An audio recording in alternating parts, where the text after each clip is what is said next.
নমস্কার, গল্পকথক রীতি চ্যানেলে আপনাদের সবাইকে স্বাগত। শুরু করেছি সুচিত্রা ভট্টাচার্যের লেখা এই আকাশের নিচে নামক একটি উপন্যাস। আজকে শুরু করব এই উপন্যাসের দ্বিতীয় পর্ব। তবে শুরুর আগে আপনাদের একটা ছোট্ট রিক্যাপ দিয়ে নিই। একসময় ঘোষাল বাড়ি সচ্ছলতা সৌরভে মাতোয়ারা ছিল। সরোজ ঘোষাল আর রুবি ঘোষাল নিজেদের মতো করে সাজিয়ে তুলেছিলেন তাদের সাধের সংসার। কিন্তু মানুষ ভাবে এক আর হয় এক। হঠাৎই মৃত্যু হয় সরোজ ঘোষালের। সরোজ ঘোষাল এবং রুবি ঘোষালের 5 ছেলে মেয়ে, কলি আর ফুটি মেয়ে, আর ওদিকে ছেলেদের নাম যথাক্রমে টাট্টু, ডিব্বা, ফক্কা। যদিও এদের সবার একটা করে ভালো নাম আছে, কিন্তু সবকটি সন্তানই বিপথে চালিত। পাড়ার লোকের কাছে এই নামেই সবাই পরিচিত। পাড়ার লোক হয়তো তাদের আসল নামগুলো ভুলেই গেছে। ফুটি তার গানের মাস্টারমশাইকে বিয়ে করেছে, কলির বিয়ে হয়নি। ওদিকে টাট্টু বিয়ে করেছে, তাদের একটি সন্তানও আছে। কিন্তু বাড়ির বউ বাড়ির কোনো কাজেই হাত লাগায় না। তাই নিয়ে কলি সবসময় টাট্টুর কাছে অভিযোগ জানায়। সরোজ ঘোষাল বাড়িটা বানিয়েছিল রাজপ্রাসাদের মতন। নিচতলাটা পুরো ফাঁকা, সেখানে গ্যারেজ ভাড়া দিয়েই এই পরিবারটার এখন অন্ন সংস্থান হচ্ছে। এছাড়া 3 ছেলে টাট্টু, ডিব্বা, ফক্কা, এদের কোনো স্থায়ী চাকরি নেই। যখন যেভাবে পারে, যেখান থেকে পারে সেখান থেকে ইনকাম করে। অনেক সময় লোককে বোকা বানিয়েও টাকা ঝেপে দেয় এরা। সরোজ ঘোষালের মতোই রুবি ঘোষালও একদিন মারা গেলেন হঠাৎ করেই। তার একমাত্র সম্বল সোনার হাড় বেচে তার শ্রাদ্ধ করা হলো। বড় ছেলে হিসেবে টাট্টুই তার মায়ের শ্রাদ্ধ শান্তি সম্পন্ন করল। আজকে শুনবেন এরপর থেকে। কাল ভেবেছিল এবার বুঝি খানিক ঠান্ডা হবে বাড়িটা, সব কলহ কোন্দলি মার গলা দিয়ে শুরু হতো কিনা। কিন্তু মা চলে গিয়েও গৃহে শান্তি ফিরল কই। উল্টে আরও যেন মুখ খুলে গেছে সকলের। ডিব্বার বউটা পর্যন্ত গড়িয়া থেকে উজিয়ে এসে ঝগড়া করে যাচ্ছে পিঙ্কির সঙ্গে। ফুটি হয়েছে এখন টাট্টুবাবুর দোসর। তাদের কোরাসে চিৎকারি বা এখন রোখে কে? ফক্কাও খেলছে মন্দ নয়, কখনো টাট্টুকে তাতায়, কখনো বা শেয়ানা ছোট ভাইটাকে। ডিব্বা যে বউ নিয়ে ফের এই বাড়িতে খুঁটি গাঁড়ার ধান্দা করছে, সেও তো ফক্কার উস্কানিতেই। ছাদে প্রায় শুকিয়ে যাওয়া লঙ্কা গাছে জল ছেটাতে ছেটাতে কলি এইসবই ভাবছিল। দাদা ভাই বোনেদের সমীকরণগুলো যে কিভাবে পাল্টে যাচ্ছে ঘন ঘন। এখন তো রীতিমতো রণংদেহী পরিস্থিতি। বাড়ি ভাঙা নিয়ে যেভাবে সবাই খেপেছে, মার শ্রাদ্ধের দিন ডিব্বার শ্বশুর টাট্টুর কানে যে কি ভুজুং ভাজুং দিল। 7 দিন যেতে না যেতেই কোত্থেকে এক প্রমোটার এসে হাজির। স্যুট টাই পরা লোকটার সর্বাঙ্গ দিয়ে চেকনাই যেন ঝরে পড়ছিল। কথা বলারও তার কি কায়দা, দাঁতে দাঁত চেপে চিবিয়ে চিবিয়ে কথা।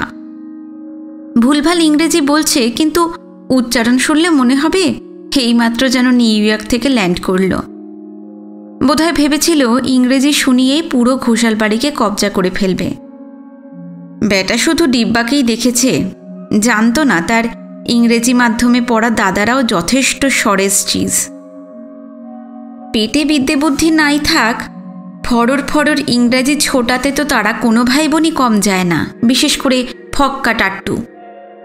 সেদিনই ফক্কা জোর শিক্ষা দিয়ে দিল লোকটাকে। এমন ফোয়ারা ছোটালো ইংরেজির, 10 মিনিট যেতে না যেতেই সেই মাল তোতলাচ্ছে। কি তার প্রস্তাব গুছিয়ে পারতেই পারল না ভালো করে। লোকটাকে শুধু জবান চালিয়েই ভাগিয়ে দিল ফক্কা। ব্যাস, মতলব কেঁচে যেতেই ডিব্বা চোটে কাঁই। ভেবেছিল বর্দাকে বগলে পুড়ে জোর চোটপাট চালাবে ফক্কার ওপর। সুবিধে হলো না। ফক্কা তার আগেই পটিয়ে ফেলেছে দাদাকে। তাদের বাড়ি প্রমোট করানোয় ডিব্বার শ্বশুরের এত ইন্টারেস্ট কিসের? টাট্টুকে সরল পেয়ে তার মাথায় হাত বুলিয়ে বাকি সব ভাই বোনদের ডিব্বা বঞ্চিত করবে, এটা কি ঠিক? প্রমোটারের হাতে যদি দিতেই হয়, এমন কাউকে কেন দেওয়া হবে না যাকে তারা সবাই চেনে? এমন গুছিয়ে গাছিয়ে ফক্কা বলল, টাট্টুর মগজ ধুলাই হয়ে গেল, আর ডিব্বারও মুখে কুলুপ। তারপর থেকে একের পর এক প্রমোটার আসছে বটে, তবে দরে বনছে না। বাবা মার সাধের বাড়িটা বোধহয় টিকেই গেল। জলখাবারের পালা শেষ। এবার নিচে গিয়ে দুপুরের খাবার জোগাড় যন্তর করতে হবে। ডাল, কচুর শাক আর মৌডালা মাছের ঝাল, সঙ্গে রবিবার বলে আজ একটা স্পেশাল মেনু। আস্ত একটা কাতলা মাছের মুড়ো বাজার থেকে এনেছে কলি। দুবেলার জন্য কষে কষে মুড়ি ঘন্ট বানাবে। পায়ে পায়ে কলি দোতলায় নামল এবং নেমেই চমক, সেই মক্কেল না? রথতলা বাসস্ট্যান্ডের গায়ে 5 তলা বাড়ি বানাচ্ছে যে লোকটা। গত হপ্তায় তো এসেছিল, তার আগের হপ্তাতেও। তবে এমন সকালে নয়, সন্ধ্যাবেলা। কালো কুলো অলম্বুস মার্কা চেহারার লোকটাকে নিয়ে মাল খাওয়ার আসর বসেছিল দক্ষিণের ঘরে। একসময়ের যে ঘর ছিল কিনা কলির মা বাবার, পরে শুধু মার, এখন এজমালি। ওটাই তো এখন টাট্টুবাবু আর ফক্কা কুমারের রসের আড্ডা জমানোর ঠিক। আজ কি সকাল থেকেই বোতল খুলবে? ফক্কা বোধহয় দেখতে পেয়েছে কলিকে, হাসি হাসি মুখে বলল, এই রান্না বসাবি বুঝি?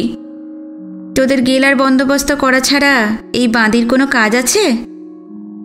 কলি নিয়ম মতোই ঝামড়ে উঠল।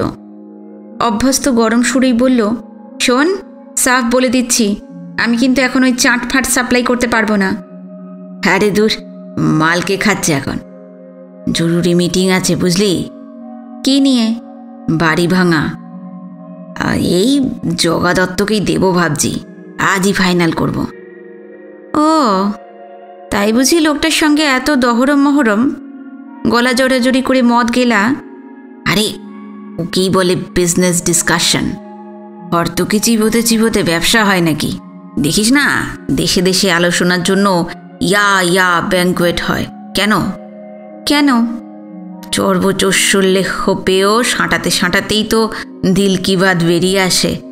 কেউ কোনো ফোন দিয়ে আঁটছে কিনা ঠাহর করতে সুবিধা হয়। আমরা মালের আসলে জগাকে যাচাই করে নিলাম, বুঝলি? কি বুঝলি? যাচাই করে কি বুঝলি তোরা? আর যাই হোক, ডিব্বার পার্টির মতো চালবাজ নয়। প্লাস মার্কেটেও খবর নিয়েছি, 2 নম্বরই লোক নয়, কথা দিয়ে কথার খেলাপ করে না। তাই বুঝি? তা আজ কি আলোচনা হবে? অনেক কিছু। একজন কি সাইজের ফ্ল্যাট পাবো, সঙ্গে কত করে ক্যাশ পাবো। বলতে বলতে হঠাৎ থমকেছে ফক্কা। এই তোর এত খবরে কি দরকার? বারে, জানতে নেই বুঝি? আমারও তো ভাগ আছে। বাবার বাড়িতে ছেলে মেয়ের সমান সমান অংশ, আমি জানি। বেশি জানিস, জানতে জানতে এবার জানোয়ার হয়ে যাবি। একটা কথা মাথায় ভালো করে ঢুকিয়ে রাখ, ঘোষাল বংশে বিষয় সম্পত্তির ব্যাপারে মেয়েদের নাক গলানোর দরকার নেই। এটা পুরো পুরুষদের কাজ। তোরা মেয়েরা না ঠকলেই তো হলো। হ্যাঁ, পুরুষ দেখাচ্ছে কত আমার সাচ্চা মরদ রে। ফুটো পয়সার মুরদ নেই, পৌরুষে হিমালয়। আমাকে তো খুব বলে দিলি, ফুটিকে এ কথা শোনাতে পারবি তো? Why not? আমি তো ফুটিকে বলেই দিয়েছি। ফুটি জানে আজ তোরা এখানে? সব জানে। আমরা তো কোনো সিক্রেট ডিল করছি না। কিন্তু your presence is not necessary. ফুটি তো আসতে চেয়েছিল, আমি সরাসরি না করে দিয়েছি। আগে আমরা শুনি জগদত্ত কি বলে, তারপর নয় ফেমিনিন জেন্ডারদেরও মতামত নেওয়া হবে। কি পিত্তি জ্বলানো কথাবার্তা! কলি ফুটিকে মানুষ বলেই গণ্য করে না যেন। চটতে গিয়েও কলি হাসল মনে মনে। ফুটিকে দাদারা থোড়াই চেনে? তুই আসতে বারণ করলি, আর এখানে জগদত্তর সঙ্গে বাড়ি নিয়ে টক চালালি। ওদিকে সে কিনা চুপটি করে বসে থাকবে। আরে সে বেটি কলির মতো ছোড়নেওয়ালা নেহি, লড়কে লেঙ্গে টাইপ। দেখ না, সখী সখী বরটাকে বগলে চেপে এই এলো বলে। ফক্কা আবারও বলে উঠল, যাগে, তোকে যা বলছিলাম শোন, ডিব্বা এখনই আসবে, ওর জন্যই ওয়েট করছি আমরা। তবে ওর শ্বশুর যদি আসে, তার কিন্তু ঘরে নো এন্ট্রি। এলে বসাবি, আনশান গল্প করবি, কিন্তু মোটেও ওখানে ভিড়তে দিবি না। বুঝেছি, ফ্যামিলি ম্যাটার তো, তাই শুধু ঘোষাল বাড়ির ছেলেরাই থাকবে, শ্বশুর বাড়ির লোকরাও তো আউটসাইডার। দেখিস ওই পিঙ্কিটাও যেন বেশি ঘুরঘুর না করে। বুঝলাম, কাট তো কাট, এবার কাজ করতে দে। কলি রান্নাঘরে ঢুকল। 3 থেকে 4 কৌটো চাল বার করে ভাবল একটু, ডিব্বা আসছে, না খেয়ে কি যাবে? ফুটিদেরও জোরে আবির্ভাবের সমূহ সম্ভাবনা। 1 কৌটো চাল বেশি নেওয়াই ভালো। বড় হাঁড়িতে ভিজিয়ে রাখল চাল, ঘণ্টাখানেক পরে চাপাবে। বাসমতি কিংবা গোবিন্দভোগ তো নয়, কাঁকড় মণি। নরম হয়ে থাকলে কিছুটা তো গ্যাস বাঁচবে। মৌরলা মাছ আর কাতলার মুড়ো ধুলো কচলে কচলে মাখালো নুন হলুদ। মাখানো থাক, মশলাটা ধরুক মাছে। রান্নার তো কোনো তাড়া নেই, 1টার সময় বসালেও চলবে, 2টোর সময় বা ক্ষতি কি? এই বাড়ির তো রীতি আজব। 11টায় জল খাবার, বিকেল গড়িয়ে গেলে মধ্যাহ্ন ভোজন, আর রাতে তো 12টা 1টা 2টো, কোনো ঠিক ঠিকানা নেই। কালই তো টাট্টুবাবু রাত 1:30 অবধি খেলা দেখে তারপর রুটির থালায় বসলেন। মাঝখান থেকে ফুচকুনিটারও অভ্যাস বিগড়ে যাচ্ছে। এখনই 12টার আগে ঘুমোয় না, 9টার পর চোখ মেলে। স্কুলে ঢুকলে যে কি হাল হবে বেটির। পুচকুনিটার কথা মনে হতেই কলির চিত্ত উসখুস, ভারী শান্ত হয়েছে মেয়েটি। এই বাড়ির দৈত্যকুলে খুকি প্রহ্লাদ। এমন মায়া ভরা চোখে তাকায়, বুক হুম হুম করে। কলির বড় ন্যাওটাও হয়েছে পুচকুনি। কলি দোকানপাটে বেরোলেই বায়না জোরে সঙ্গে যাওয়ার, আর না নিয়ে গেলে চোখ ছল ছল, ঠোঁট ফুলে যাবে। তা এখন তার সারা শব্দ নেই কেন? এই সময় তো লিভিং রুমে এসে তোর পায়ে চলে বেড়ায় ছানিটা। পুট করে ছাদে উঠে গেল না তো? ভাঙা টবের কুচিতে পাটা কেটে একসানা হয়। আশঙ্কাটা মগজে আসতেই কলি উঁকি দিল টাট্টুর দরজায়।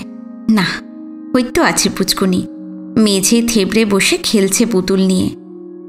কিন্তু পিঙ্কি কোথায়? পিঙ্কি তো ঘরে নেই। কলি এগিয়ে গিয়ে পুচকুনির রেশম রেশম চুলে হাত বোলালো। এই, তোর মা কোথায় রে? এই বাড়ির মেয়ে তো গলা না চড়িয়েও চোখে মুখে কথা বলতে জানে। ইশারায় বাথরুমটা দেখিয়ে দিল। স্নানে ঢুকলো বুঝি? পুচকুনি ঠোঁট উল্টোল। অর্থাৎ হতেও পারে, নাও হতে পারে। কতক্ষণ হলো ঢুকেছে? বিচিত্র এক ভঙ্গি ফুটল পুচকুনির মুখমণ্ডলে। বুঝতে অসুবিধা নেই, অনেকক্ষণ হলো সেঁধিয়েছে পিঙ্কি। কি করছে কে জানে। আজ সকালে রুটি আলু চচ্চড়ি হয়েছিল। ঘুম থেকে তুলিয়ে তাকে দিয়ে তখন আটা মাখিয়েছিল কলি। ঘাটতি নিদ্রাটুকু বাথরুমেই পুষিয়ে নিচ্ছে নাকি খোমোডে বসে? কিচ্ছু অসম্ভব নয়, যা ফাঁকিবাজ মেয়ে ছেলে। সামান্য গলা উঁচিয়ে কলি বলল, তোর মা বেরোলে বলিস পিসি কিচেনে ডাকছে, কচুর শাক কাটতে হবে। বলেই হাসল কলি। যদি মহারানী শুনতে পেয়ে থাকে বাথরুমের মেঝে শুয়ে থাকতে হয়, সেও আচ্ছা, এক্ষুনি সে আর নিকলবেই না। পিসির হাসি দেখে পুচকুনিও হাসছে খিক খিক। তার গাল দুখানা টিপে দিয়ে কলি ফিরল রান্নাঘরে। কাউন্টার থেকে দেখতে পেল ডিব্বা ঢুকে গেছে। হাঁক ডাক না করে কলিকে একবার জানান না দিয়ে কখন এলো বেড়াল পায়। বাবা, টাকা পয়সার ব্যাপার বলে কথা, তার কাছে বুঝি রক্তের টানও তুচ্ছ হয়ে যায়। হঠাৎই কলির পায়ের কাছে মিয়াও।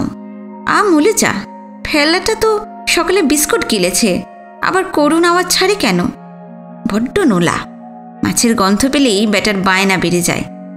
ভাগ এখান থেকে, তোদের রান্নাটা হোক, তারপর আসিস। ফেলার নড়ার নাম নেই। পায়ের চারপাশে ঘুরে ফিরে গিটকিরি মারছে। চোখ পাকিয়ে তাকালো কলি, তবু সে নেই আঁকড়া।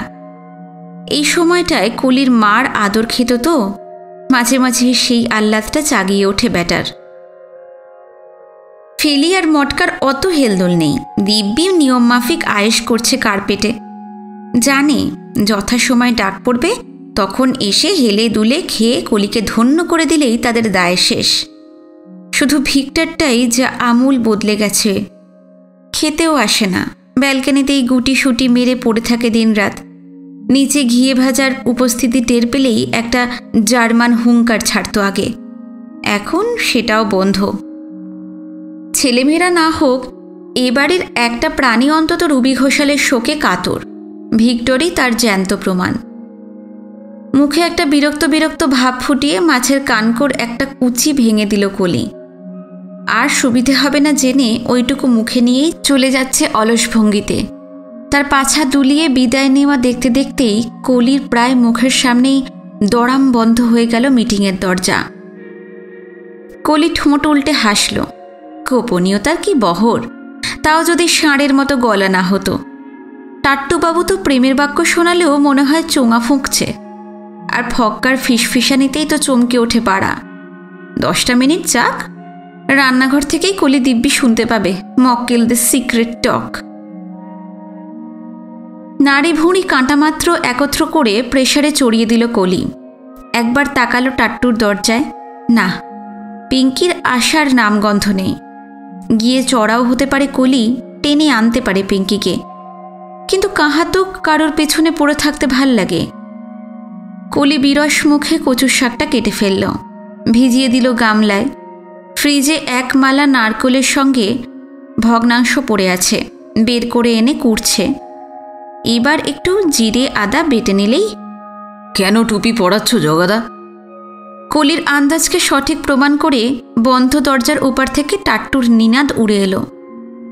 8 বিঘে ল্যান্ডে ফ্লোর পিছু মাত্র 3টে করে ফ্ল্যাট শুনে খচ্চরও যে হাসবে গো। 8 বিঘে মানে তো 10 কাঠা। সুরটা যদিও নরম, জগাদত্তর গলাও বেশ উচ্চগ্রামে। অতখানি তো নেই টাট্টু ভাই। দিব্যা বলল, কমই বা কি আছে, 9 কাঠা তো আছেই। ওহ, 9-এরও কম, 9.25, কম বেশি 6000 স্কোয়ার ফিট। জগার গলায় যেন মধু ঝরছে। তার থেকে ধরো গিয়ে শালা কর্পোরেশনে খাবে 40%, রইল কত? হ্যাঁ হ্যাঁ, ঠিক আছে ঠিক আছে, যাহাই 10 তাহাই 9 তাহাই 9.25। এমন একটা প্রাইম এরিয়ার ল্যান্ড পাচ্ছ, জানো এখানে এখন কাঠা কত? Minimum 25 lakh plus.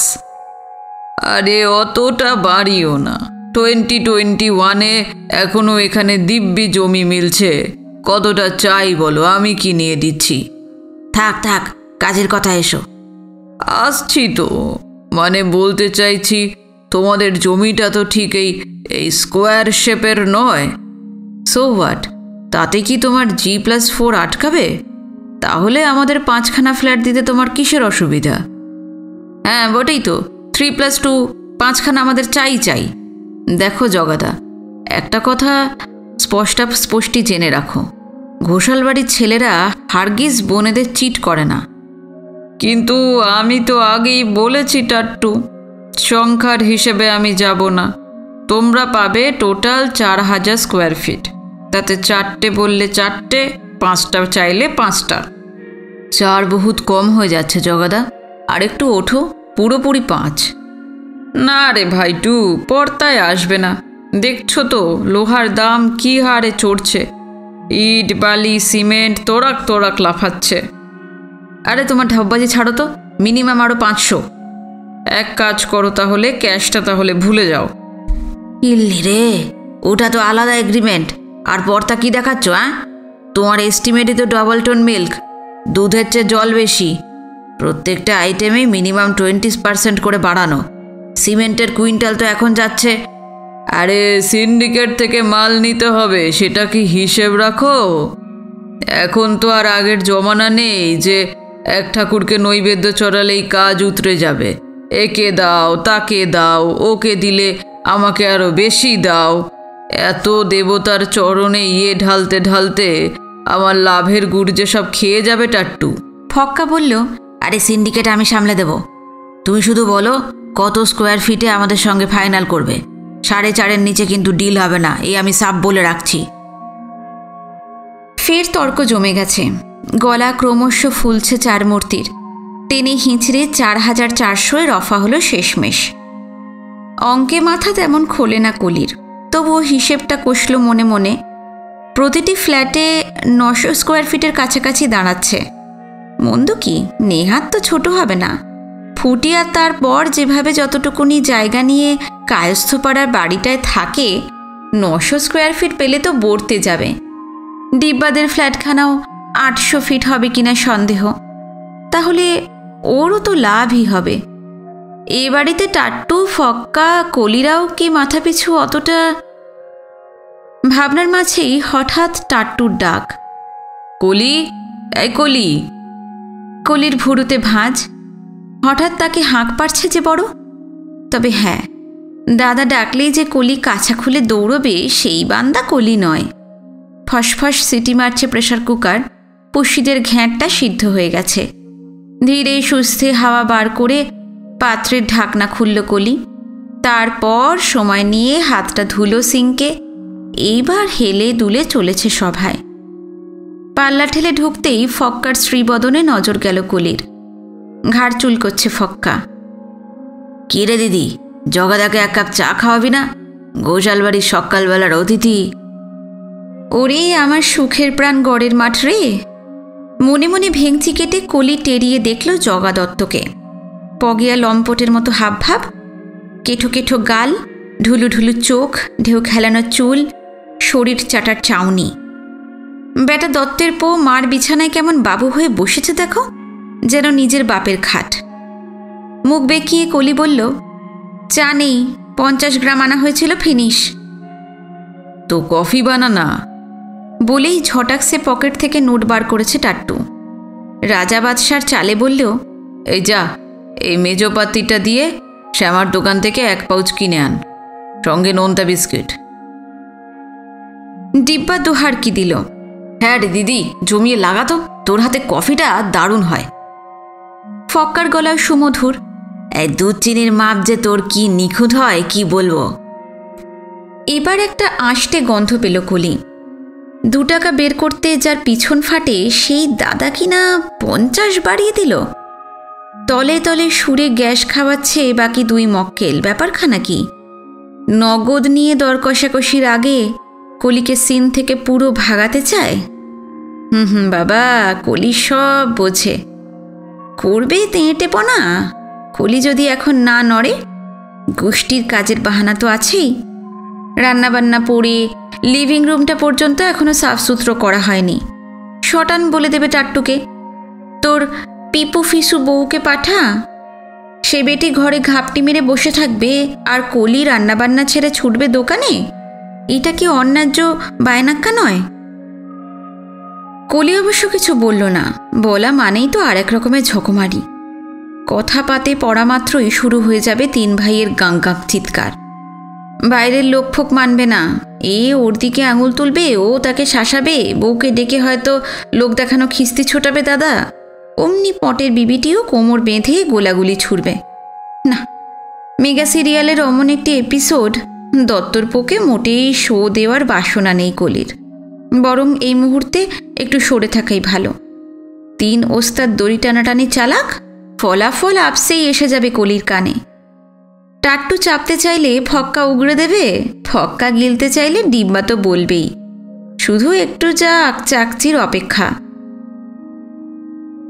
নোটখানা বাগিয়ে নিয়ে কলি ফের উঁকি মারল বড়র গলতায়। কি আশ্চর্য! টাট্টু গিন্নি বেরিয়েছেন গোসলখানা ছেড়ে, তবে কাজের কাজ কিছু করছেন না তিনি। পুতুলে ডুবে থাকা পুচকুনির দিকেও তার লক্ষ্য নেই।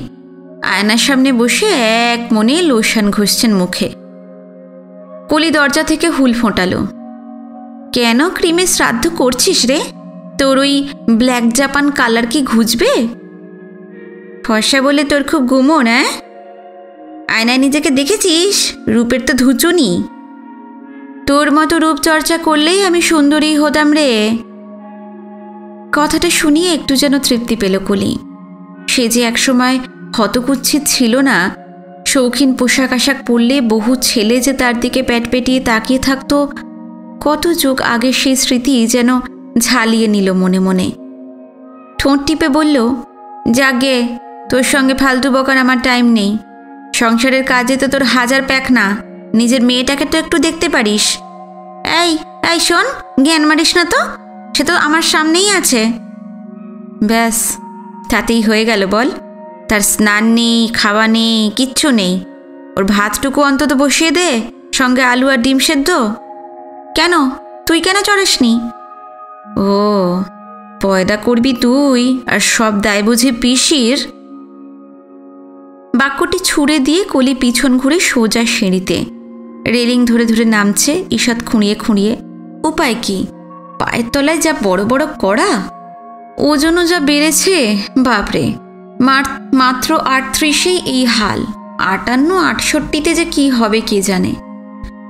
নিচে নেমে গাড়ি মোটরসাইকেলের আস্তাবলটা সবে পেরিয়েছে, কোমরে হঠাৎ কুনকুন। ফক্কার বাতের সেলফোন এখন কলির জিম্মায়, সেটাই বাজছে। কে রে বাবা, টাট্টু ফক্কাদের নতুন কোনো আবদার যোগ হলো নাকি? মনিটরে দৃষ্টি পড়তেই কলির বুকে দক্ষিণ হাওয়ার ঝাপটা। ভর দুপুরে হঠাৎ ললিত কুমার যে বড়। আদ্যিকেলে ফোনটা কলি কানে চাপল। কি হলো, ডাকাডাকি কেন? ওপারই গদগদ স্বর। তোমার গলাটা না শুনলে যে আমার দিনটা কাটতে চায় না কলি। মরে যাই, প্রাণে এত পুলক কিসের? আমার সৌভাগ্য ভেবেই পুলক। বটে, তা সৌভাগ্যটা কি শুনি? কত বড় বংশের মেয়ে তুমি, কি বিশাল তোমাদের বাড়িঘর দোর। এমন একটা রাজকন্যা আমার সঙ্গে হেসে হেসে কথা বলে, এ কি যে সে কপাল।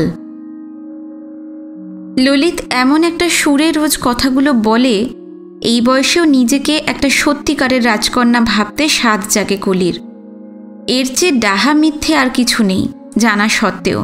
সত্যি পক্কার দেওয়া ভেলকু নামটাই ললিতকে মানায় বেশি। কলি একবার মুখ ফুটে ডাকতেই মার কাজের দিন হাজির হয়েছিল। কেমন এক অদ্ভুত চোখে দেখছিল তাদের বাড়িটা। তারপর থেকে মাঝে মাঝেই রোমাঞ্চিত করে চলেছে কলিকে কথার জাদুতে। পথে ঘাটে দেখাও হচ্ছে ঘন ঘন, যেন তাকে দর্শনের আশাতেই এখানে ওখানে দাঁড়িয়ে থাকে লোকটা। হঠাৎ কলির মধ্যে যে ভেলকু কি দেখল। একটা রিকোয়েস্ট করতে পারি? কি? আজ আমি কাজে বেরোইনি, এই গাটা খুব ম্যাজ করছে, অথচ তোমাকে দেখতেও খুব ইচ্ছে করছে। আজ একবার আসবে সন্ধেবেলা বালিগঞ্জ স্টেশনে? কথা দিতে পারছি না, যদি সময় সুযোগ হয়। কলির বাক্য থেমে গেল। ফুটি আসছে হনহনিয়ে, সঙ্গে তার লতানে পতিদেবতা। এত দেরি হলো যে বড়। ঘোষাল বাড়িতে টিভি চলছে পাড়া কাঁপিয়ে, সিরিয়াল মেগা বাংলা। ভর দুপুরে দুজোড়া চোখ সেঁটে আছে পর্দায়, কলির আর পিঙ্কির। এমনিতে তো নাকি ভাজ ননদে বনে না, নিত্যদিন খণ্ডাখণ্ডি চলে, অথচ টিভির প্রোগ্রাম দেখার সময় দুজনে একেবারে গলায় গলায়, যেন জগাই মাথায়। কার্পেটে ওর গায়ে ঢলে পড়ছে, হেসে লুটোপুটি খাচ্ছে। ফুটি আগুন ছড়ানো চোখে দেখছিল দৃশ্যটা। শুধু দুই আল্লা দিকে, আর জ্বলছিল মনে মনে। দিদির ওপরেই রাগটা বেশি হচ্ছিল তার। যে বৌদি তোকে কিনা সংসারের বাঁদি করে রেখেছে, সব কাজ তোর ঘাড়ে চাপিয়ে দিব্যি আয়েশ করে দিন কাটায়, তারই পাশে বসে হ্যাঁ হ্যাঁ করতে তোর লজ্জা করে না? পাঁঠি পাঁঠি, ফুটির দিদিটা একটা আস্ত রাম পাঁঠি। দাদার ভাইগুলো কি কম বজ্জাত? পাছে বিনিমাইনের নকরানি হাতছাড়া হয়, বোনের বিয়ের একটা উদ্যোগ পর্যন্ত নেয় না। মূল দায়ী অবশ্য মা, সেই তো রাস্তাটা দেখিয়ে দিয়ে গেছে ছেলেদের। এখন তাদের বলাও যা, না বলাও তাই। ওই ঢেপসিকে তো আর ছাদনাতলায় নিয়ে যাওয়া সম্ভব নয়। ভাগ্যিস ফুটি নিজের রাস্তা নিজেই দেখে নিয়েছে, নইলে তাকেও তো এই পুণ্যাম নরকে পচে মরতে হতো নির্ঘাত। সিরিয়ালে নাটক এখন মাখো মাখো। খলনায়িকাকে টেনে চর কষালো নিপীড়িত নায়িকা। বেহায়া শাশুড়িটা খুব খিল্লি খাচ্ছে, হিরোইন আরও চটিতং। গলা কাঁপিয়ে কাঁপিয়ে 3 মাইল লম্বা ডায়লগ ঝেড়ে চলেছে। একটা করে লাইন, ঝাং মিউজিক, আবার একটা লাইন, ফের ঝাং। মা গো মা, ফুটির একেবারে মাথা ধরে যায়। আটফাটা বাপকেলে সোফা ছেড়ে উঠে পড়ল ফুটি। ঝুপ ঝুপ পায়ে দক্ষিণের ঘরে। হ্যাঁ, যা ভয় পেয়েছে তাই। শ্বশুর শাশুড়ির গদিতে পাশবালিশটি লেটে গেছে জামাই। পুঁই পুঁই নাক ডাকছে। আহ, একটু আরামের গন্ধ পেয়েছে, অমনি সুখে চক্ষু দুটি মুদে। ফুটি জোর একখানা ঠেলা দিল। এই ঘুমোচ্ছে যে বড়, ওঠো এক্ষুনি। হেমন্ত ধর্মরিয়ে জেগেছে, ঘোলা ঘোলা চোখে তাকাচ্ছে এদিক ওদিক, কষ বেয়ে নাল গড়াচ্ছিল। মুছতে মুছতে বলল, কে কে কি কি হয়েছে? মহা জ্বালা, উফ, অচেতন ছিলে নাকি? কই না তো, এই চোখ দুটো একটু লেগে গেছিল যা। চুপ, কোন আক্কেলে শুয়েছ এখন? খ্যাটনটা আজকে একটু বেশি হয়ে গেছে বুঝলে। একে গ্রীষ্মের দিন, তাই কলাইয়ের ডাল আর আলু পোস্ত, তার ওপর ওই কুলিদি ঠেসে ঠেসে এত ভাত খাওয়ালো। খাওয়ালো নাকি হামলে পড়ে খেলে? আরে ওই হলো। তোমার প্রাইভেট টক হলো দিদির সঙ্গে? চান্স মিলছে কই? দাদারা আজ থাকবে না, পাকাপোক্ত খবর নিয়ে এলাম। এখন সারাক্ষণ ঘাড়ের ওপর বৌদি। ফুটি ঘরের বাইরেটায় তাকিয়ে নিয়ে গজগজ করে উঠল। লাইফে কখনো খুন্তি নাড়তে এগোয় না, আজ দিদিকে হেল্প করার কি ঘটা। বাসনগুলো পর্যন্ত হাত থেকে টেনে টেনে মেজে দিচ্ছে। তো দিদিকে তো একা ধরতেই পারছি না। তো এই তো করো না তো। হেমন্তর ক্যাবলামিতে সাধে গা জলে ফুটির প্রায় খেঁকিয়ে উঠল। একা না পেলে কথাগুলো বলবো কি করে? বসে বসে শুধু ঢোক গেলাই সার, কাজের কাজ তো হলো না। ফুটির তেরে ওঠাতেও তেমন কোনো একটা হেলদোল দেখা গেল না হেমন্তর। একটা আয়েসি আর মোড়া ভেঙে বিজ্ঞ বিজ্ঞ সুরে বলল, সমস্যা। একটা কাজ করো, বিঘ্ন যখন ঘটেছে আজ তাহলে ছেড়েই দাও। মানে তুমি কি বলছো? হ্যাঁ, আরে বাবা, প্রমোটার তো এক্ষুনি নোট ছাড়ছে না, পরে একদিন এসে না হয়। উফ, কি গাড়ল কি গাড়ল! ক্যাশ আসা পর্যন্ত ফুটি অপেক্ষা করবে? কি আজব পরামর্শ। বেশ কদিন তো দেখছি শালাদের, এখনো কিছু ঘটে ঢুকল না। বড় মেজ ছোট তিনজনেরই যা কুমিরের হাঁ, টাকা পৌঁছানোর আগেই হয়তো কলিরানির ভাগের মাল ঝাপ্পুস হয়ে যাবে। মাঝে তিনটে দিন চলে গেল, হয়তো জপিয়েই ফেলেছে বড় কর্তা। ছোটও অবশ্যই কম শেয়ানা নয়, সেও কি এই কদিনে একবার ট্রাই নেয়নি? পটানোর কাজে মেজদাও কম ওস্তাদ নয়, বরং তাকে ধরিবাজ নাম্বার 1ই বলা যায়। তিন মূর্তির একজনও যদি পুরোপুরি বগলে ভরে নেয়, আর কি কলিকে কবজা করতে পারবে ফুটি? না, এত কথা হেমন্তকে বোঝানোর চেষ্টা বৃথা। গম্ভীর গলায় ফুটি বলল, নো ফিউচার টেন্স, আজই কাজ সারব। দেখো চেষ্টা করে, আমি ততক্ষণ আর একটু চোখ বুঝে নি। দপ করে জ্বলে উঠতে গিয়েও নিভে গেল ফুটি। জাত কুঁড়ে লোকটাকে ঝাড় দেওয়াও যা, না দেওয়াও তাই। বিধাতা কি দিয়ে যে চিজটাকে গড়েছিল। ফুটির রাগ মেজাজ কিচ্ছুটি গায়ে মাখে না। অকুমাটাকে সঙ্গে আনাই গোক্ষুরি হয়েছে আজ। কোনো কাজে তো লাগেই না, উল্টে পাকা ঘুঁটি কাঁচিয়ে দেয়। বাচ্চার পাহারাদারিতে বসে আসাই উচিত ছিল। বেরোনোর সময় ফালতু ফালতু শাশুড়ির মুখ ঝামটাটাও গিলতে হতো না। উফ ফুটি, তোর যে কবে বুদ্ধি হবে! হেমন্ত সেদিনের কীর্তি দেখেও তো শিক্ষা হয়নি। আগের দিন ফুটি কত করে শিখিয়ে এনেছিল। প্রমোটারের সঙ্গে দরাদরিতে দাদারা যদি বোনকে এন্ট্রি না দেয়, তুমি কিন্তু গলে যেও। দাদাদের সঙ্গে সঙ্গে থেকে তুমিও কোমর বেঁধে নেমে পড়ো লড়ালড়িতে। দাদাদের সঙ্গে চিল্লামিল্লি করে নিজে থাকবে না, ফুটি হেমন্তকে ঢুকিয়ে দিয়েছিল। তা জামাই বাবা যে সেখানে কি ভ্যারান্ডাটি ভাঁজলেন? কোথায় জগদত্তর গলায় আঁকশি গেঁথে আরও 2-4 পয়সা আদায় করবে তা নয়, উল্টে প্রমোটারের হয়ে কিনা ওকালতি জুড়ে দিল। আহা, আর কেন চাপ তৈরি করছেন বর্দা? দত্তবাবু তো যথেষ্টই দিচ্ছেন।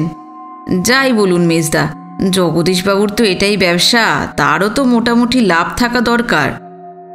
ছোটদা, আমার তো মনে হয় প্রমোটার সাহেব আমাদের ঠকাচ্ছেন না। কি পায় কুড়ুল মারা কথাবার্তা! 3 দাদা আজে তক্ষুনি ঘাড় ধাক্কা দিয়ে বের করে দেয়নি, এ তো হেমন্ত 14 পুরুষের ভাগ্যি। তা মনে মনে গজর গজর করেই বা লাভ কি? গলতি তো ফুটিরই। কি মরতে যে হেমন্তর মতো একটা অগামার্কা গানের মাস্টারের প্রেমে পড়েছিল! কি কুক্ষণে যে মোহিত হয়েছিল লোকটার গলা শুনে! বুকে তখন কত আশা, এমন সুরেলা কণ্ঠধারী নির্ঘাত সত্যিকারের হেমন্ত বনবে। নিদেন পক্ষে হেমন্ত কণ্ঠ হয়েই মাত করে দেবে সব্বাইকে। ফুটি আর হেমন্ত জুরির নাম ছড়িয়ে পড়া শুধু সময়ের অপেক্ষা। ভাবল কি আর হলোই বা কি। অত ঝামেলা হুজ্জত করে মার গাল খেয়ে পাড়ার লোক হাসিয়ে শাদি মচানোর তেরাত্তিরের মধ্যেই টের পেল হেমন্ত নেহাতি একটা দরকচা মাল। বুকের মধ্যে ঘ্যাম শিল্পী হওয়ার কোনামাত্র আগুন তো দূরস্থান, গানের টিউশনের বাইরে আর কিচ্ছুটি করার তার চার নেই। দুম করে পেটে বাচ্চা এনে দিল, কিন্তু বউ বাচ্চাকে যে ঠিকঠাক দানা পানি দিতে হয় সেই বোধটাও কি আছে হেমন্তর? থাকলে কি ফুটি আজ মাচার শিল্পী হতো? এ পাড়ায় ও পাড়ায় 1000-2000 খেপ খাটার সুযোগ পেতেও হাপিত্তেশ করে তাকে বসে থাকতে হয়। তাও তো ফুটি যা হোক গান টান গিয়ে 2-4টে পয়সা আনে সংসারে, কিন্তু হেমন্ত তো তাও পারে না। স্টেজে উঠে সে গাইবেই না। কেন না? সামনে দর্শক বসে আছে দেখলেই তার নাকি থরথর পা কাঁপে। এই লোককে নিয়ে সারা জীবন কাটাতে হবে? ভাবলেই তো ফুটির কান্না পায় এখন। একেই বুঝি বলে কপালের ফের। নামি দামি কনভেন্টে তো ভর্তি হয়েছিল ফুটি। দিব্যি পড়াশোনা শেষ করে একটা পরিপাটি জীবন তো ফুটি পেতেই পারত, কিন্তু বাবা মরে গিয়ে পুরো জীবন বরবাদ হয়ে গেল। পড়তে হলো কিনা পাড়ার হ্যাকথু স্কুলে। বাড়ির কাজের লোকগুলোর ছেলেমেয়েরা কিনা পড়ে যেখানে, ওই পরিবেশে সে যে স্কুলটা শেষ করতে পেরেছিল এই না ঢের। তবে এখনও খচখচ করে ফুটির বুকটা। ভেবেছিল গুলটুকে অন্তত একটা ভালো ইংলিশ মিডিয়ামে দেবে। তাও কি আর হবে? অসম্ভব। মাচার শিল্পী হয়ে খাবলি খুবলি কিছু পয়সা কামিয়ে আর হেমন্তর গানের টিউশনির ভরসায় ছেলেকে অমন কোথায় ঢোকানোর তো প্রশ্নই ওঠে না। কথাটা ভাবতে গিয়ে এই যে কষ্টটা হচ্ছে ফুটির, এটা কি হেমন্ত বুঝবে? No chance. হা ঘরের বংশ তো, বড় কিছু ভাবতেই শেখেনি। এই যে ফুটির বাপের বাড়ির কল্যাণে 1,03,000 নগদ সমেত মুফতে একখানা আস্ত ফ্ল্যাট জুটতে যাচ্ছে, চেষ্টা করলেই সম্পত্তির পরিমাণ আরও খানিকটা বাড়ানো যায়। এমনকি কপালের লিখনও বদলে ফেলা অসম্ভব নয়। এত শত বিষয় সংক্রান্ত কথা লোকটার ফাঁপা মগজে ঢুকলে তো ভাত ঘুম। হেমন্তর জীবনটাই ভাত ঘুম। হৃদয়ে কুলকুল চিন্তার মাঝে দরজায় হঠাৎ পিঙ্কি। ফুটির ধুরন্ধর বৌদি হঠাৎ কি ধান্দায়? মনটাকে সামলে ফুটির নিরীহ প্রশ্ন, পুচকুনি কই গো? ঘুমোচ্ছে। উঠে পড়েছিল, পিঠে একটু থাবড়ে দিয়ে এলাম। ব্যাস, অমনি ফের ঘুমিয়ে পড়ল তো। সত্যি তোমার মেয়েটা কি লক্ষ্মী কি লক্ষ্মী। আমার গুলটুটাকে শোয়াতে দম ছুটে যায় জানো তো। মেয়ের প্রশংসায় মোটেই পুলকিত দেখালো না পিঙ্কিকে। হেমন্তর দিকে টেরিয়ে তাকিয়ে নিয়ে বলল, তোমরা তো এবার বেরোবে তাই না? ফুটি যেন আশঙ্কার গন্ধ পেল একটু। তক্ষুনি ভালো মানুষের মতো মুখ করে পাল্টা প্রশ্ন হানল, কেন গো? না মানে হেমন্তরাজ গানের ক্লাস নেই? আছে তো। ও তাহলে তৈরি হয়ে নাও, আমি একটু গড়িয়াহাটে যাব, 2-4টে তরকারি কেনাকাটা আছে, চলো একসঙ্গে বেরিয়ে পড়ি। এখন? হ্যাঁ, মেয়ে ঘুম থেকে ওঠার আগেই ফিরতে হবে যে। যাক, মহারানী নড়ছে তাহলে। হাঁপছাড়া ভাব ফুটতে না দিয়ে ফুটি গলায় মিছরি মাখিয়ে বলল, আমরা একটু পরেই বেরোবো গো বৌদি, এই রোদ্দুরটা একটু পড়ুক। জানোই তো হেমন্ত কেমন দুবলা মানুষ, ও একদম তাঁত সইতে পারে না গো। তুমি বরং ঘুরে এসো। ননদের সঙ্গে এঁটে উঠতে না পেরে পিঙ্কি যেন খানিক হতাশ। প্যাট প্যাট তাকিয়ে রইল একটু, তারপর সরে গেল ধীর পায়ে। পোশাক আশাক বদলে আবার সে উঁকি দিয়েছে। আমি তাহলে যাই? হ্যাঁ হ্যাঁ এসো। তোমরা তাহলে এখন থাকছো? হ্যাঁ বললাম তো, তুমি ফিরলে তারপর বেরোবো। পুচকুনিকে নিয়ে ভাবছ? না মানে হ্যাঁ ওই আর কি। আরে দূর, পুচকুনিকে নিয়ে চিন্তা কিসের, আমরা 2 পিসি থাকছি তো বাড়িতে। পিঙ্কি বেজার মুখে চলে গেল। শুরুত ব্যালকনিতে গিয়ে তার যাওয়াটা সরেজমিন করল ফুটি। তারপর লাফাতে লাফাতে গেল কলির কাছে। কলি আপন করিয়া চাহিনি তোমায় সিরিয়ালটা দেখছিল। কার্পেটে দিদির পাশে থেবড়ে বসল ফুটি। হালকাভাবে বলল, কি গিলছিস রে এইসব ছাইপাস? চোখ ঘুরিয়ে কলি বলল, ফ্যামিলি ড্রামা দারুণ জমেছে বুঝলি। ভালো মেয়েটাকে কিছুতেই বাড়িতে এন্ট্রি দিচ্ছে না বউগুলো। ছাড় তো এসব, এদিকে ড্রামার কথা ভাব। এটাও তো হেভি জমেছে। ঘোষাল বাড়ি তাহলে ভাঙা পড়ছে শেষ পর্যন্ত। কি শুধু হু হু করছিস বলতো? এই তো সিরিয়ালটা বন্ধ করতো। আরে দাঁড়া দাঁড়া, বউ দুটো আর কি কি খচরামি করে দেখি। আহ দিদি, ঘরের চিড়িয়াদের এত খচরামি দেখে তোর প্রাণ ভরে না? পড়ে থাকা রিমোট তুলে ফুটি খটাস করে টিভিটা অফ করে দিল।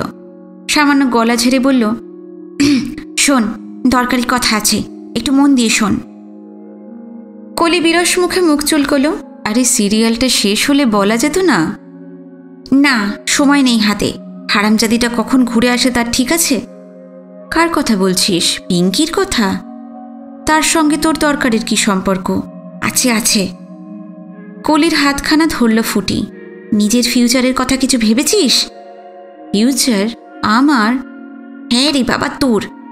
তুই একটা একলা মানুষ, তোর কোনো ভবিষ্যৎ নেই। মানে দাদারা তো যে যার মতো সে তার মতো, তোকে তো সবাই আলাদা করে দিচ্ছে। তুই কি বুঝতে পারছিস দিদি এরপর কি করবি? তুই কি খাবি, কোথায় থাকবি? ও এই ব্যাপার, আমারই তো মজা রে। আর কোনো ঝুট ঝামেলা থাকবে না। এবার পিঙ্কিও নড়ে বসুক, ফক্কা ব্যাটাও দেখুক কি করে ভাতের থালা সামনে আসে। দিব্যাও টের পাক আলাদা সংসার পাতায় কত সুখ। এখন তো শ্বশুরের ছায়ায় আছে, এরপর একটা চেঁ ভ্যা এসে গেলে তো উফ। থাম তো তুই। কি রে তুই? হ্যাঁ, আরে তুই আমাকে ধমকাচ্ছিস কেন? বেশ করছি, তুই একটা ছাগল। তোর নিজের কি হবে ভেবেছিস? চলবে কি করে? টিউশনি ফিউশনি করে কামাবি সেই ক্ষমতাও তো নেই। স্কুলের গণ্ডিটা পর্যন্ত পেরোলি না। বারে, সে বুঝি আমার দোষ? সংসারের জন্যই তো মা আমাকে। কারণ যাই থাক, ফ্যাক্ট ইজ ফ্যাক্ট। পেট কি তোর কাঁদুনি শুনবে? আমার অসুবিধে কি আছে? হাতে সলিড ক্যাশ তো পাচ্ছি, সুদের পয়সায় পায়ের ওপর পা তুলে খাবো। ওই আনন্দেই মর। ক টাকা সুদ হয় 3 লাখে? মাসে মেরে কেটে 2000। এতক্ষণে কলির ভুরু জড়ো, অস্ফুটে বলল, মাত্র? গ্যারেজ ভাড়ার ভাগ পাবি, সেগুড়েও বালি। ওই লাইন পুরো ক্লোজ হয়ে যাচ্ছে। তা তো বটে, সেই জন্যই তো বলছি তোরই বিপদ। দাদারা তো তোকে ঝেড়ে ফেলেই খালাস। চিনিস তো তাদের, নিজেদের ধান্দা ছাড়া কিচ্ছু বোঝে না। কলি চিন্তিত মুখে মাথা দোলালো। কোথায় যেন একটা মোবাইল বাজছে। কলি যেন সহসা চঞ্চল। ফুটির কোলে চাপ দিয়ে তাড়াতাড়ি উঠে দাঁড়িয়েছে। একটু যেন দ্রুত গতিতেই চললে নিজের ঘরে। ফুটি সামান্য অসহিষ্ণু বোধ করল। এমন সিরিয়াস আলোচনার সময় ফোন আসার কোনো মানে হয়? কথাগুলো মাথায় সাজিয়ে গুছিয়ে রেখেছিল, ব্যাঘাত পড়ায় গুলিয়ে না যায়। আর এখন ফোন করলই বা কে? খচরা বৌদিটা নয় তো? বাইরে থেকে হাঁদিটার মগজে বিষ ঢুকিয়ে দেওয়ার তাল করছে। যাই বলুক সে, ফুটির হাত থেকে দিদিরাজ নিস্তার নেই। ঘিলুহীন মেয়েটাকে দখলে আজকে আনতেই হবে।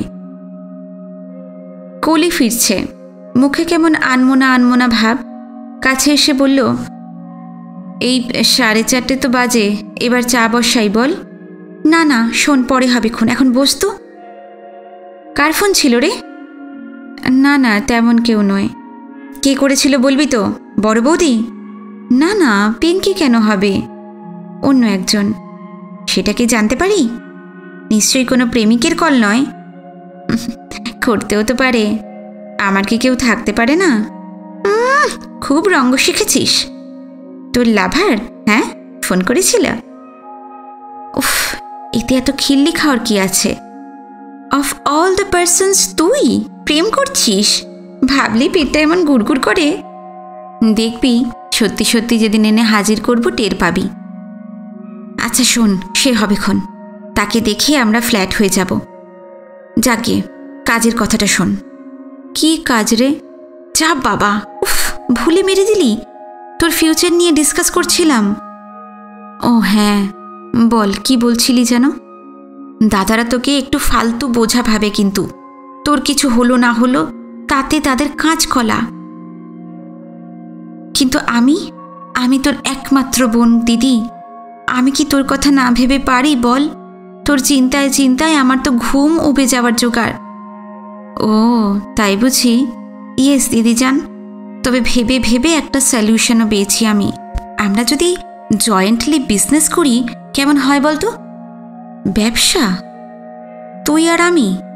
হ্যাঁ রে, আমরা তো এই একটা ধর বুটিকও খুলতে পারি। তোর আমার ক্যাশ মিলিয়ে দোকানটা দেব, আর আমাদের যে কোনো একটা ফ্ল্যাটে মেশিন টেশিন বসিয়ে ওস্তাগর লাগিয়ে তুই এদিকের কাজকর্ম দেখবি আর আমি বুটিক সামলাবো। কি রে, কি ভাবছিস এত? তুই ভাবছিস যে আমার গানের কি হবে? আরে সেও চলবে, আমার তো মাঝে সাঝে প্রোগ্রাম। বুটিকে তো বিশ্বস্ত কর্মচারী রাখবই, ওই দিনগুলো সেই ম্যানেজ করে নেবে। আর প্রয়োজন হলে পাহারাদারির জন্য তোর ভগ্নিপতিকেও বসাবো বুটিকে। কলি একই রকম ফাঁকা চোখে তাকিয়ে থাকে। কি রে, কিসের চিন্তা তোর? তুই নিশ্চয়ই থাকা নিয়ে ভাবছিস না? আমরা তো আমাদের ফ্ল্যাটে চলেই আসছি।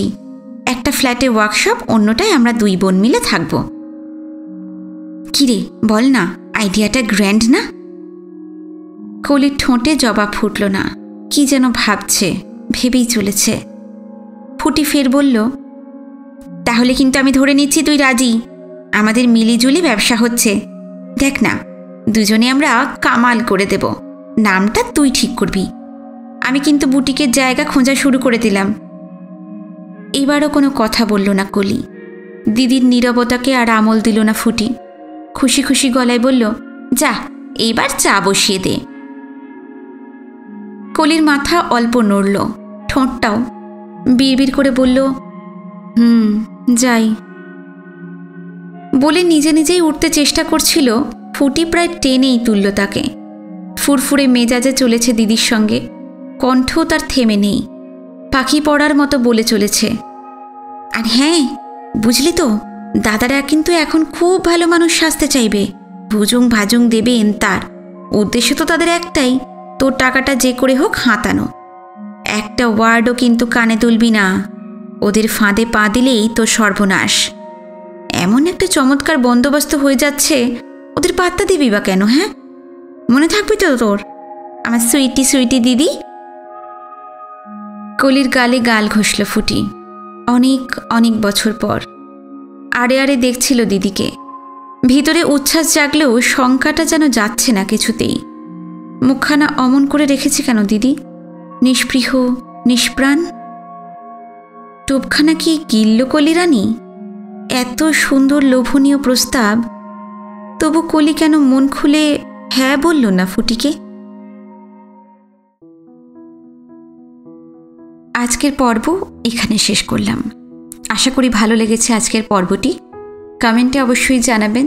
যারা নতুন এসেছেন তারা চ্যানেলটি সাবস্ক্রাইব না করা থাকলে অবশ্যই সাবস্ক্রাইব করবেন। আজকে এই পর্যন্তই। পরবর্তী পর্ব নিয়ে শিগগিরই ফিরে আসছি। নমস্কার, সবাই ভালো থাকবেন।